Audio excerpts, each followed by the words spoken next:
How are you all? So let's proceed towards lecture 13 today, talking about diversity in STEM activities and classroom. Going to be about diversity in STEAM education overall. So let's get started. Today's aims are going to be addressing cultural diversity in STEAM classroom, inclusive practices in STEAM activities, and it's going to end with a mini assessment as usual and a little inclusivity in our STEAM lesson plan and in our classrooms. Okay, so let's get started with addressing cultural diversity in a STEAM classroom in the early years. Let me start with one of my favorite songs, and here it is. Let's see if you can see the video.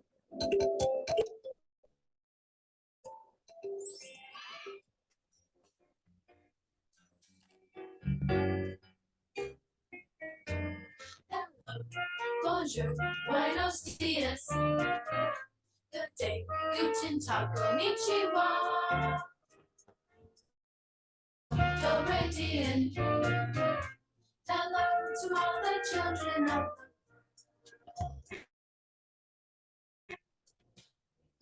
different places from all the world.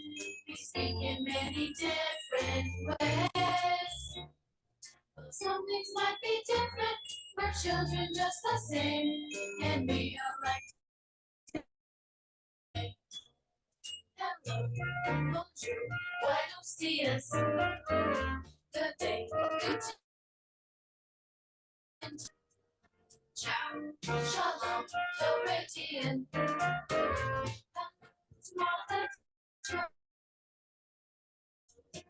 are children in the desert, and children in the towns, and children who live down by the sea. We could need each other to run and sing and play, and what good friends we all could need. Bonjour, buenos dias.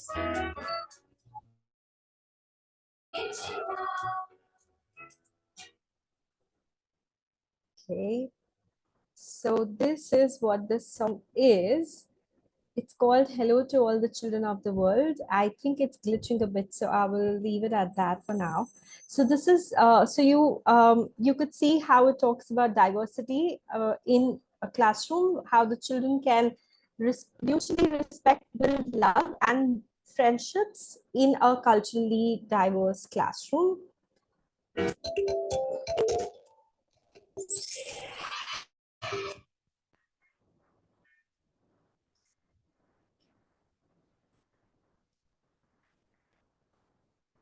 Let's move on to the next slide. Yes. So how do we address culturally diverse classroom? So here are a few points that we can use to, preset our classroom, our norm for the class to how we create cultural diversity. Firstly, having a culturally diverse class is an amazing thing because it does help everyone open up their minds, be more open-minded, be more loving, compassionate, through different kinds of bonds and relationships, and helps. It's a lot of growth opportunities for everyone involved. Okay, so for the families whose children are in the class, for the friends, for new children who new friends, new children who become new friends, and also the teachers. So it is an amazing thing to have. So we start with first getting to know your, you can get to know your students firstly about their cultural backgrounds, about the languages, especially the languages they speak at home, so that you can help them in the class, be more comfortable in the class. You can set up meetings with the parents before the school starts, before the academic year begins, so that you know the parents, you know they know you, and you know the child, you know where the child is coming from, and you know what do they expect. And because different schools, different around the world, culturally could be culturally different, could be so just Yeah, so you can have set up meetings with the parents. The other thing we could do is getting to know your forms at the start of the academic year. In terms of, informing, sorry, informing,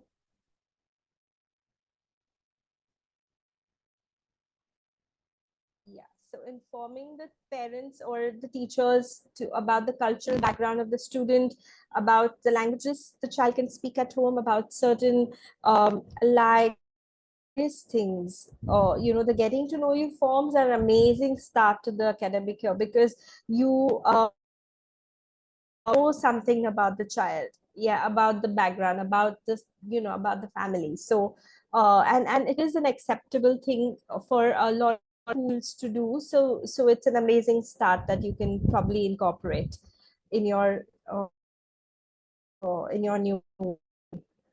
There are various formats available online, but what you could do is suit it to your needs as per your area, your zone, and setting up meetings with the parents. The second point is maintaining consistent communication. You can check with the parents culturally if there are any festivals or events coming up that they would like to share, and even if they would like to come to the classroom and talk about it. So you can use the parents as external resource people who can come and explain about their cultures and talk about it to the children, to the class, so that others can also learn to celebrate or begin to know about the different cultures that are celebrated by the different children in the class. And the third one is acknowledging and respecting every student. So we can have social stories like we are different, available online and on the Twinkle website. You can talk about how there are different cultures around the world. You can talk about, you can start with every student introducing themselves and talking about where they are from, and what is a, what is a, it could be some different things that they can come up with. So, and then we can bring it all back together and still in the same class, and we still like a few similar things, and we still like, playing, and so difference and similarities. So talking about, it can bring about a lot of,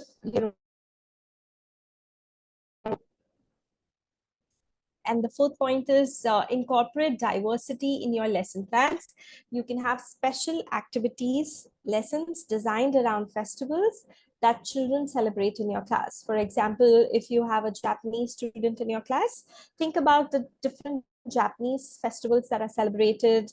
Maybe you could have activities designed around those celebrations. Have, talk about, maybe have like a little language class or a fun song in Japanese, or have a little craft and art activity in a, especially like origami or something that is native to that particular region or festival. The fifth point is giving students freedom and flexibility. So yes, we respect every child is different. So if a child, we can already plan a differentiated activity in our lesson plan, so that we don't have the child feel completely lost or being completely unattended while the other children are engaged. So we make sure that all children are engaged with you in your classroom, but may not be doing the same things. So either you can differentiate according to your topic in that lesson plan, or you can completely give a different activity, or depending on the child's needs, learning needs at that moment. But make sure you accommodate all of that. Yeah. So we talk about now inclusive practices in STEAM activities. So some of the inclusive practices that evidently inclusive in our STEAM classroom One of them is adaptations of space, materials, and equipment. That means that what does it look like if you see a class which has adapted equipment to the children's needs? What does that look like? It means that children with and without disabilities can gain access to the physical space, materials, and equipment. It means that when children needed are help to gain access to and use materials in meaningful ways through adult scaffolding strategies. It also means that teachers can set up the classroom areas and materials in ways that can be accessible to all children and organize the physical space, equipment, and materials to intentionally encourage children's independence and social interactions. So an example of this can be, like a teacher called Kelly saw Tara, a 4-year-old child, struggle to walk from the block corner towards the art corner during free playtime. So the preschool prompted Tara's friends, who was struggling to walk from the path, intentionally prompted Tara's friends at the block corner to clear the alley next to the corner by removing some toys so that Tara could then independently access the space. So you help other children help their friends to adapt to the environment according to the environment.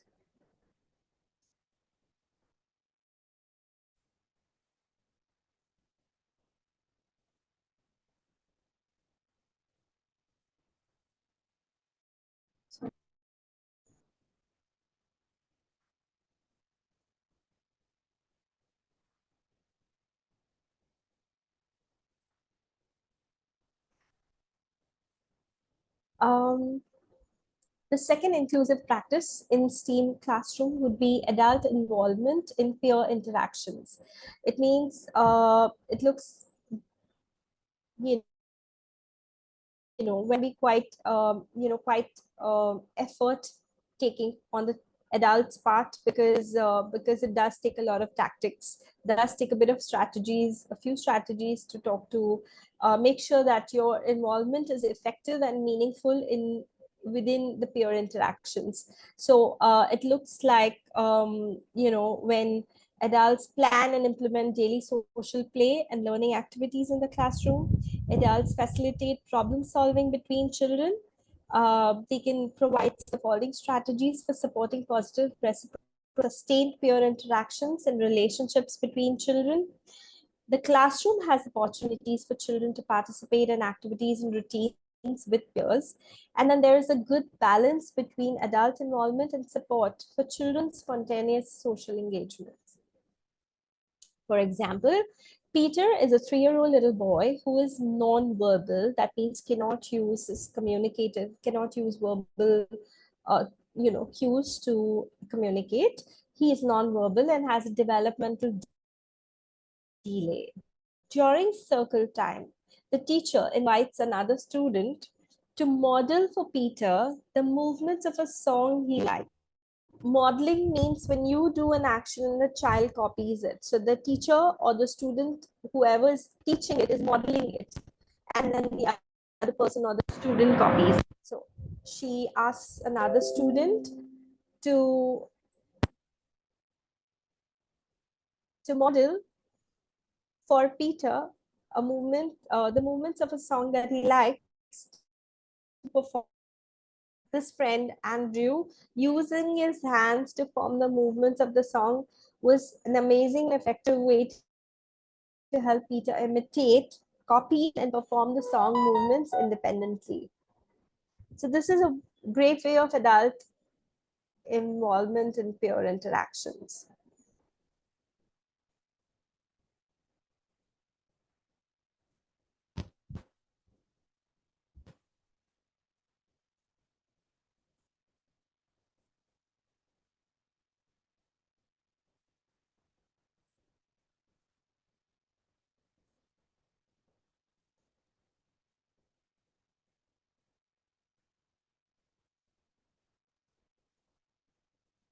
Oops, just one moment.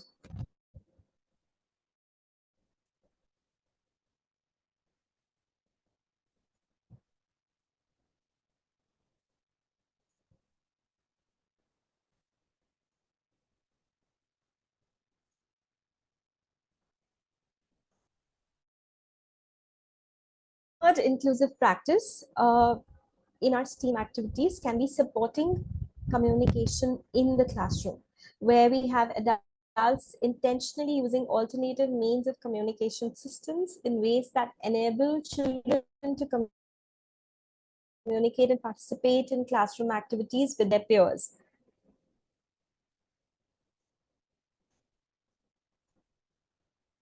Teachers use visual supports, books, and classroom resources to support social communication, and adults are responsive to children's initiation to communication. So in case you have students who want to, so a lot of kids in a early years classroom will not be very verbal initially, right? They need time to settle in, to start speaking, to make sure that their environment is comfortable for them to be able to speak. So when such children start speaking, we have to value that, okay, and we have to be responsive to it, so that the children are feeling confident enough to keep continuing that and feel positively reinforced enough to continue communicating with the adults around them and the students around them. Okay. uh, an example, Kelly, the teacher, uses picture symbols to help Andy, a little boy with communication difficulty, choosing his snack. Now, of course, in this preschool setup, the snacks are being provided by the school, and there is, of course, a choice. So, if the child has a communication difficulty in choosing a snack, or for that matter, any toy to play with or any activity, the teacher here is using picture symbols to help the little choose his snack. Okay, and just as the teacher is going around the table between two snacks, she uses two picture cards to help this little boy Andy make his choice. So using picture cards, picture symbols is a very effective way to support communication of children with communication difficulty. To the next inclusive practice in a STEAM preschool setup, we have adults guidance of children's free choice activities and play. So we make sure that adults observe children's engagement in play and consistently support using individualized strategies such as verbal, non-verbal prompting, modeling, commenting, and asking questions during play. A lot of times, what happens when children are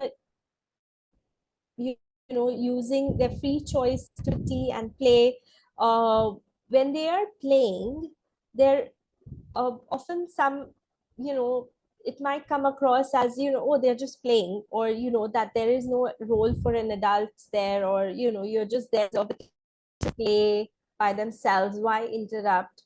But by using individualized strategies, they may be verbal, non-verbal, prompting, modeling, even commenting, and asking questions can be a very amazing, effective way of engaging with the child while they are playing and while they are having their free choice of activities. And that also promotes a lot of knowing the child.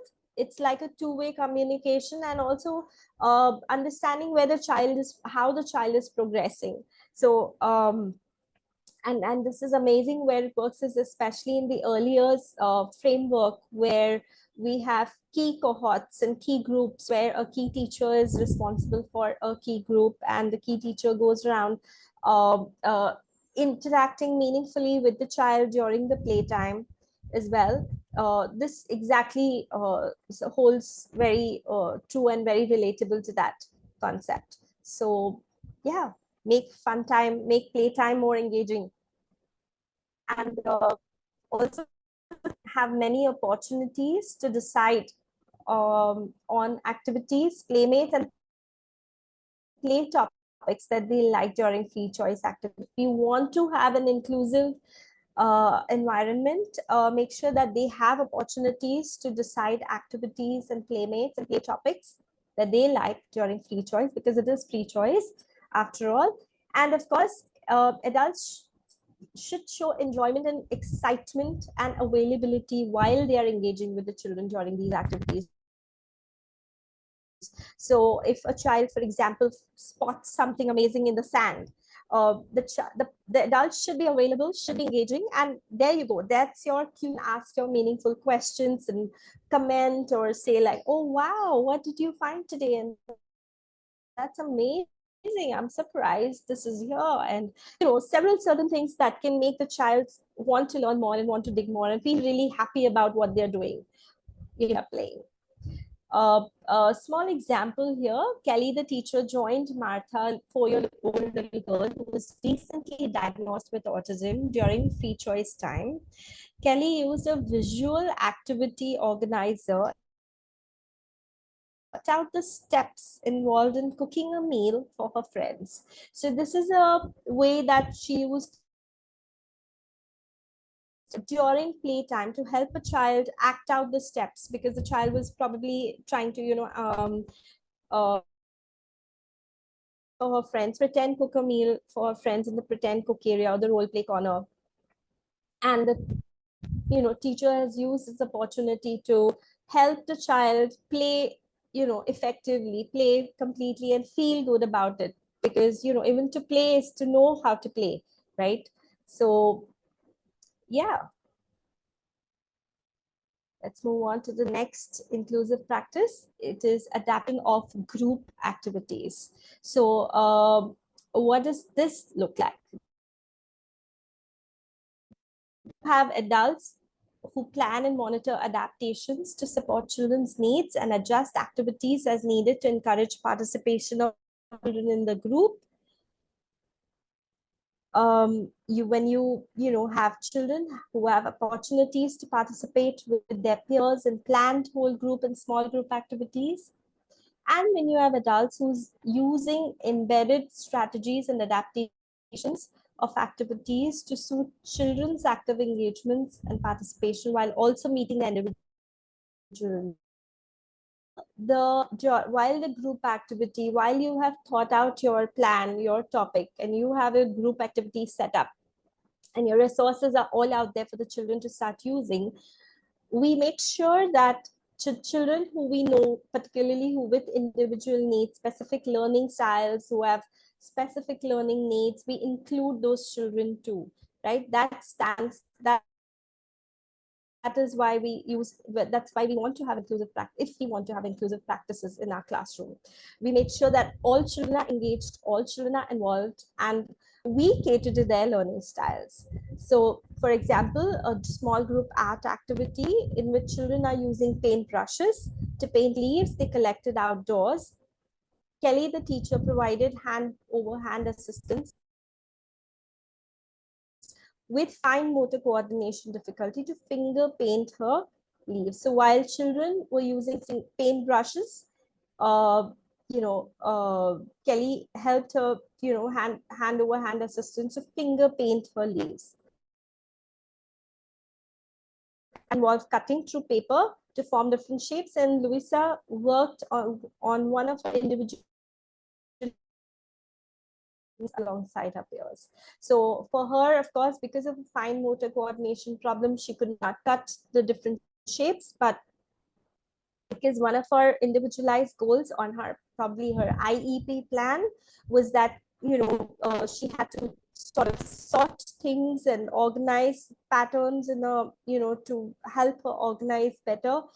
Sorting was one of her individualized goals, so that was one of her tasks for that day. After she had finished painting the leaves. So you can choose, you can form, you can decide what activities you want to set up for your students according to the different learning. Just hold on, sorry.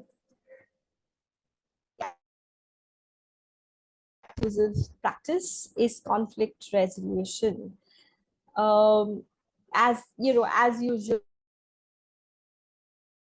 And of course, all classrooms will have conflicts, and as little as 2 years and 3 years, as soon as they enter classroom, there can be differences of opinions. And here's how we can help them and make sure that we are using inclusive practices in our class. It could look like varied things, but some of the things that it could look like is when adults try to focus on helping children find more positive ways for negotiating their differences. Okay. Also, when adults have set clear rules, very importantly, set clear rules and boundaries and expectations that are also consistently communicated to the children. So maybe have like visuals put up in a class about positive behavior attributes that you expect from the children. For example, when you want to talk, the saying "excuse me" if you want to say something in the classroom, or taking turns when you're playing with your several things that you want to incorporate in your classroom. You can have visual clues so that the children are set, they're clear about what rules, what is expected of them. When children have difficulty resolving their differences on their own, adults can join children to listen to their perspectives and acknowledging their views and feelings. Very, very important. Individualized strategies are there to help children negotiate, and come to different solutions by peers. Now, for example, Kelly, the teacher, observed two children on the playground. Wanted the two children to consider more positive ways. Now, here is where the teacher is involved as a facilitator. She's inviting them to consider positive ways that they could enjoy the new toy. So it's about them fighting, one's about the situation, and instead of saying, hey, like, what are you doing, and pulling them up for it, the teacher's asking them to consider positive ways to solve their own problem. So one of the two children involved in the conflict had a communication difficulty in expressing it in expressive language. So Kelly invited the children to look at some visuals that depicted positive alternatives. Facilitation, the two children decided to take turns using the new toy by paying attention to an alarm clock that would indicate when to pass the toy to the other. So isn't that amazing? They solved their own problems. Amazing inclusive practice, right? So do you have any favorite inclusive practices in your learning environment? Do share with us in the comments below. And now we come to the learning assessment part, where we want you to create your own lesson plan. Okay, but we're going to give you some tips. Firstly, make sure your lesson plan has a learning objective. You have your materials required clearly put across. You have activities that work towards achieving the objective, differentiation strategies for diverse learners, and reflection of how you think the lesson went and what could you change and how do you know they know what they know. Here's a little additional points to that, because it's an inclusive STEAM lesson plan. Make sure you include hands-on and sensory activities. Make sure you stick to a routine, because a lot of children benefit with routine. Make sure you use differentiated resources and according to the children's needs. So please, yes, think of the children's needs. Okay, here's a little sample lesson plan that I made. So maybe you can have a look at it. Just one moment. I may have to just share the screen. Hi, so after the inclusive practices in a STEAM classroom, we move on to making our own STEAM inclusive lesson plan. So here's a sample lesson plan before we start working on our own. I thought of making this for the age group of 3 to 4-year-olds. And the learning target is discussing, so it's a math-based concept. Discussing routes and locations, using words like in front of and behind. So pre-math skills, using position words, prepositions. So I would start my lesson with recapitulating the position words that we did last time, using a puppet and a chair in the classroom, where I'm going to show them, recap the words like, where is the puppet now? Is it under the chair, or is it on top of the chair? Or is it next to the chair? Is it behind the chair? And several such ways. For this, I have used a reference PPT, which I have attached to the lesson plan, so that I don't, when I'm teaching it, I know where to go back to and refer for it. My main plan, after my starter, my main plan, the method is going to be where I make two groups, because I have about 12 to 13 children in my class. So depending on how many kids are present on that day, I'll probably make two groups of 5 to 6 children each. Then I will select or maybe ask them to select 2 to 3 places for them to hide the toys in the garden. They know the garden, so they can choose their own places. If they can't think of any, then I can help them. I can prompt them, but I will not plan the strategy or the route or the location for them. They can think of it on their own, whether they want to put it on top of the tree, they want to put it under the tree, they want to put it on the tree house, the tree is a short tree, it's not a very tall tree, so they can really put it on top. And or they want to put it on the dollhouse or in front of the dollhouse, or however they choose to do it. They can plan to do it. And of course, I'm going to be there facilitating all of this and make sure that no one's, getting hurt and everyone's safe.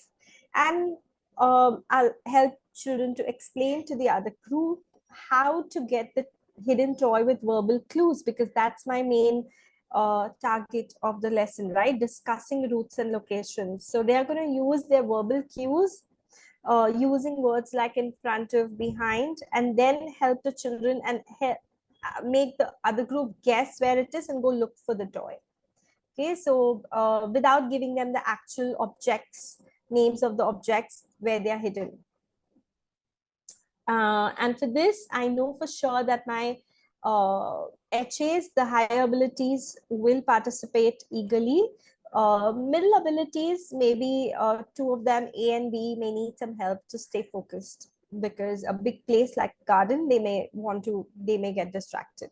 So I'm going to use some, they may need help, like a one-to-one help, like staying close to them, or giving them a responsibility to do, a job to do during the play. And at the end of the lesson, I'm going to help them maybe, make pairs. The kinesthetic learners, the learners who learn with more hands-on learning, they can make pairs and have their partners take a puppet and play the game that I played in the recap part, where I played in the starter of the lesson. They can play the same game, use the puppet, and have a chair and play and ask their partners where the puppets are. This is more for the kinesthetic learners. And for the more visual learners, they can draw out their maps, maybe like a treasure map or a garden, the same garden that we have in our building compound, or in our school compound, or anywhere else that they would like to make their partner guess where the puppet is hiding. So they could draw out the garden with trees, plants, benches, and have a puppet hiding behind some of the things, and they can engage and with different clues and ask their partners to find where it is, using the same words, of course, in front of and behind and next to, etc. And then as a whole group, I will end with a song, which is it's called Where Am I Now, the link of which is also, of course, shared in my lesson plan. So I know I have to refer to it when I'm going through the lesson with the children. And I keep it ready. And here are my materials. I will need some toys, objects to hide, the song, and the PowerPoint to refer to, and of course the internet. If it's not there, I will not be able to play my song. And yeah, the PowerPoint, of course, I can download, pre-download it and have it ready for my reference, of course. I'm not going to show the screen to the children because it's a very, it's about discussing routes and locations. So it's a very hands-on lesson for the 3 to 4 year olds. Yeah, maybe as a follow-up in my next lesson, what I haven't mentioned here actually is what I could do next is have them make a, draw out a map, like make a map in the classroom, like make a sort of a maze, or have them like, like you have a treasure map outside, maybe we could have a treasure hunt inside the class and have two groups hiding treasures, and each of the groups giving clues to the other group about where they could find the first clue, the second clue, and the third clue, and so on and so forth. So this is, of course, for the follow-up sessions. Once they have understood how to look for things, discussing routes and locations, they're familiar with the topic, they're familiar with the outcome, and then we, hone it more and progress in this direction. Yeah. So this is just a little sample for you to get an idea. I hope this makes sense, and